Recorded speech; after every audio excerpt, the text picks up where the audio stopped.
반갑습니다. 14일 화요일 새벽을 하나님께 올려드립니다. 오직 주만이 함께 찬양 부르십니다.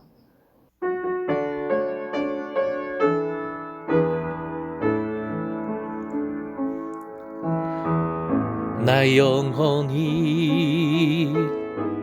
잠잠히 하나님만 바람이요 나의 구원이 그에게서 나는 도다 나 영혼이 잠잠히 하나님만 바라라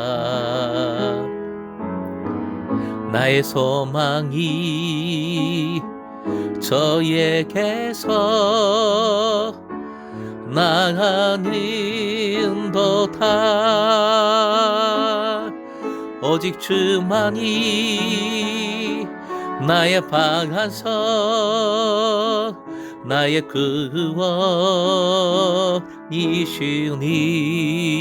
구원이시니 오직 주만이 나의 산성 내가 요동치 아니하리.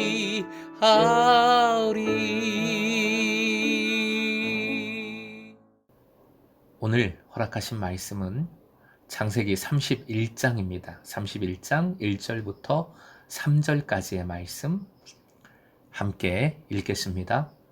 야곱이 라반의 아들들이 하는 말을 들은즉 야곱이 우리 아버지의 소유를 다 빼앗고 우리 아버지의 소유로 말미암아 이 모든 재물을 모았다 하는지라. 야곱이 라반의 안색을 본즉 자기에게 대하여 전과 같지 아니하더라. 여호와께서 야곱에게 이르시되 내 조상의 땅 내 족속에게로 돌아가라. 내가 너와 함께 있으리라 하신지라. 오늘의 기도 제목, 보고 듣는 모든 것이 나를 아프게 할 때 돌이켜 주님을 보고 듣게 하소서. 보고 듣는 모든 것이 나를 아프게 할 때 돌이켜 주님을 보고 듣게 하소서. 오늘 본문은 한마디로 복귀의 신호탄이라고 이름 지을 수 있겠습니다. 1절, 야곱이 부자가 되었지요. 열심과 지혜도 필요하지만 하나님의 전적인 은혜입니다. 하나님께서 완성해 주신 은혜인 것이지요. 그런데 그 아버지의 그 아들이라고 라반의 아들들이 야곱이 아버지의 소유를, 즉 라반의 소유를 다 빼앗아 재물을 모았다 얘기하고 다닙니다. 야곱이 이 말을 들었습니다. 그리고 2절, 라반의 안색이 변했습니다. 안색이 변했다는 것은 실망 전도가 아니라 적대적인 관계, 원수로 생각한다는 뜻입니다. 이 변한 것을 야곱이 보았습니다. 듣고 본 모든 것들이 야곱을 다 힘들게 했을 겁니다. 상처 주고 아프게 하고 어렵게 했을 겁니다. 하지만 말씀의 줄기를 붙들고 묵상을 해보면 이것이 꼭 나쁜 것만은 아닙니다. 실제 삶의 현장에서는 뭐가 좋은지 나쁜지 구별하기 어렵습니다. 판단하기 어려울 때가 많습니다. 하지만 신호인 것은 분명합니다. 신호라는 사실을 깨닫는 것이 중요합니다. 출애굽 경우를 생각을 해봅니다. 원인은 바로 왕이 변했기 때문입니다. 짚을 주지 않고 벽돌을 만들게 해서 얼마나 힘들었습니까? 하지만 이것이 신호가 되었지요.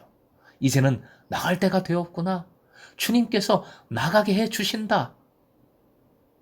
바로의 변함이 출애굽을 결단할 수 있는 계기가 된 겁니다. 만일 편안했으면, 비록 종으로 살았을지라도 아무런 어려움이 없었다면 그냥 애굽 안에서 이방 문화와 삶 속에서 그대로 살았을지 모릅니다. 결국 야곱이 보고 들은 것은 신호입니다. 하나님께서 주신 신호, 출발 신호입니다. 무엇을 향한 출발 신호입니까? 하나님을 향한, 야곱에게는 구체적으로 가나안 땅을 향한 출발 신호인 것이지요.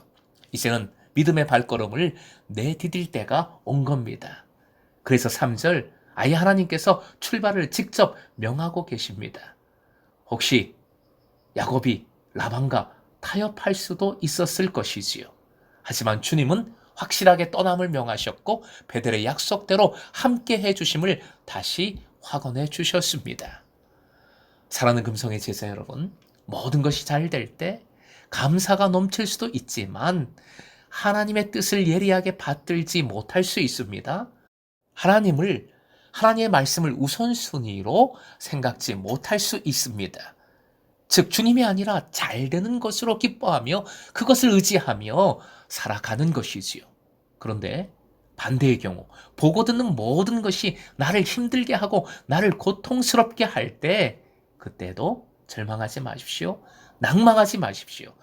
주님께서는 그런 것들을 보고 들어 낭망할 것이 아니라 주님의 백성이 주님을 다시 바라보고 주님의 말씀을 다시 듣고 주님께로 돌아오길 기다리십니다.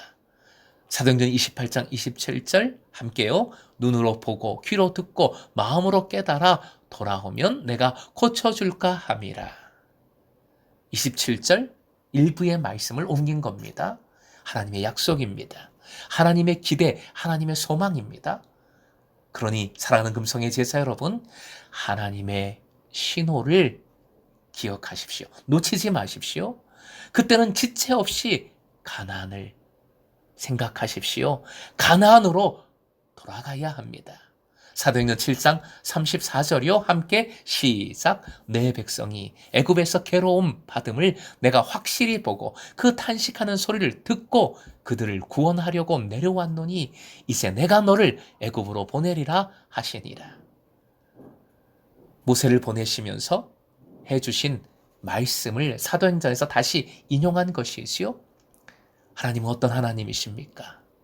고통받는 자를 그 부르짖음을 보고 듣고 구원해 주시는 하나님이심을 믿으시기 바랍니다. 주님을 의지하십시오. 말씀을 붙드십시오. 주님의 뜻을 구하십시오. 주님께로 유턴하십시오. 그리할 때 주님의 선하신 인도하심을 발견하고 기뻐하는 삶을 살아가게 되는 줄로 믿습니다. 오늘도 주님의 신호를 놓치지 않는 믿음의 여러분 되시길, 믿음의 제자 되시길 주님의 이름으로 축원드립니다.